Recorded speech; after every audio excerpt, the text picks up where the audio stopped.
স্বচ্ছতার প্রশ্ন আসছে, তখন কিন্তু বিভিন্ন ক্যান্ডিডেট এসে বিভিন্ন রকম অভিযোগ করছে। সেখানে ইভেন ইন্টারভিউর মার্কস তো অনেক দূরের কথা, অনেকে কিন্তু রিটেন এক্সামিনেশনের মার্কস নিয়েও কিন্তু সেখানে অভিযোগ করছে। বর্তমানে সুপ্রিম কোর্টের রায়ের পরে কিন্তু সেই অভিযোগ প্রমাণিত এবং গোটা 4টে প্যানেল বাতিল হয়েছে। তারপরেও কিন্তু সুপ্রিম কোর্ট তাদের ওপরই দায়িত্ব দিয়েছে যে তারা যেন এই সিলেকশন প্রসেসটা ফেয়ার পদ্ধতিতে করে এবং যারা যোগ্য তারা যাতে ডিপ্রাইভ না হয়। আপনার মনে থাকবে লাস্ট যে অর্ডারটি এসছে সেখানে স্পষ্ট বলেছে যে কোনো টেন্টেড ক্যান্ডিডেট যাতে এই সিলেকশন প্রসেসে বসতে না পারে সেটা যেমন দেখবে, অন্যদিকে কিন্তু কোনো আনটেন্টেড ক্যান্ডিডেট যাতে ডিপ্রাইভ না হয়। যে এসএসসির যে ইন্টারভিউ প্রসেসটা সেখানে ভিডিওর করার একটা প্রসঙ্গ বারংবার উঠছে এবং যে সেটাকে এড়িয়ে যাওয়ার চেষ্টা চলছে। বলছি এড়িয়ে যাওয়ার চেষ্টাটা কেন? মুখ্যমন্ত্রীর বেচারা দাগিরা তাদেরকে বাঁচাতেই কি এড়িয়ে যাওয়া? দেখুন, সেই উত্তরটা সব থেকে ভালো যে দিতে পারবে সেটা হচ্ছে এসএসসির এসএসসির চেয়ারম্যান বা এসএসসিতে যারা পদ হোল্ড করছে তারা এই উত্তরটা ভালো দিতে পারবে। দেখুন, একাধিকবার এই অভিযোগ এসছে, দুর্নীতির অভিযোগ এসছে। বর্তমানে সুপ্রিম কোর্টের রায়ের পরে কিন্তু সেই অভিযোগ প্রমাণিত এবং গোটা 4টে প্যানেল বাতিল হয়েছে। তারপরেও কিন্তু সুপ্রিম কোর্ট তাদের ওপরই দায়িত্ব দিয়েছে যে তারা যেন এই সিলেকশন প্রসেসটা ফেয়ার পদ্ধতিতে করে এবং যারা যোগ্য তারা যাতে ডিপ্রাইভ না হয়। আপনার মনে থাকবে লাস্ট যে অর্ডারটি এসছে সেখানে স্পষ্ট বলেছে যে কোনো টেন্টেড ক্যান্ডিডেট যাতে এই সিলেকশন প্রসেসে বসতে না পারে সেটা যেমন দেখবে, অন্যদিকে কিন্তু কোনো আনটেন্টেড ক্যান্ডিডেট যাতে ডিপ্রাইভ না হয় সেটাও কিন্তু দেখার কথা বলা হয়েছে।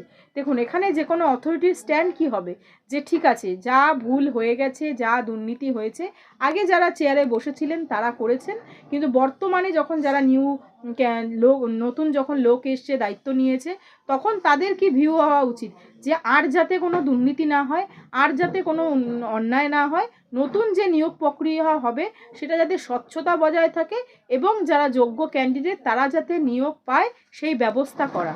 কিন্তু যখনই এই স্বচ্ছতার প্রশ্ন আসছে তখন কিন্তু বিভিন্ন ক্যান্ডিডেট এসে বিভিন্ন রকম অভিযোগ করছে। সেখানে ইভেন ইন্টারভিউর মার্কস তো অনেক দূরের কথা, অনেকে কিন্তু রিটেন এক্সামিনেশনের মার্কস নিয়েও কিন্তু সেখানে অভিযোগ করছে যে রিটেন এক্সামিনেশনের মার্কসেও কিন্তু অনেক কারচুপি হয়েছে। সেই অভিযোগ যেমন এসে সেই জন্য কিন্তু স্পেসিফিক্যালি অনেক ক্যান্ডিডেট এসে ওএমআর চেয়ে মামলা করেছে এবং আরও অনেক মামলা এই নিয়ে কিন্তু বর্তমানে পেন্ডিং। তাহলে এখানে এসএসসির ভূমিকা বর্তমানে কি হওয়া উচিত? আপনার মনে থাকবে এই যে অভিযোগ, সেই অভিযোগ কিন্তু প্রাইমারিতেও হয়েছে।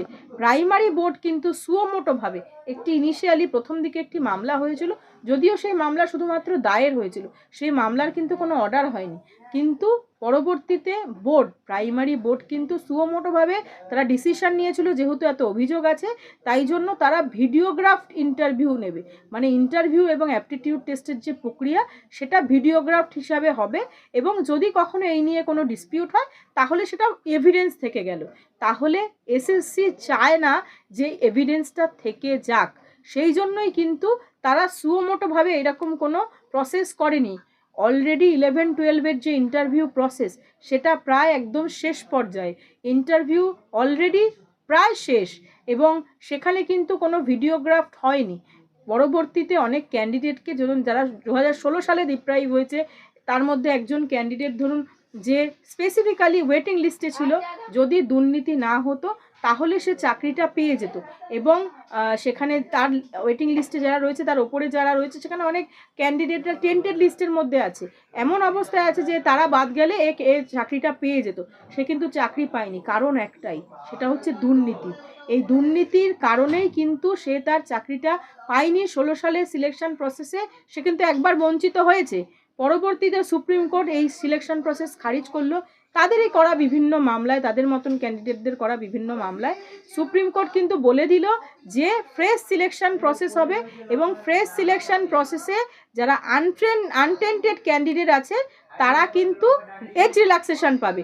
ফর্মটা ফিল আপ হলো, তারপরে ফর্ম যখন ফিল আপ হয়ে গেল তারা ইন্টারভিউতে তারা কিন্তু ওই কাট অফ মার্কসটাও ক্রস করলো, তারা ভেরিফিকেশনে ডাক পেলো, তারপরে যখন ইন্টারভিউ হবে সেইখানে কিন্তু একটা লিস্ট বেরোলো, সেখানে বলল এই যে ব্যক্তিগুলো রয়েছে তারা কিন্তু এলিজিবল নয় কারণ ওভার এজ। তাদের ওভার এজ আছে বলে তারা এলিজিবল নয়। বলছি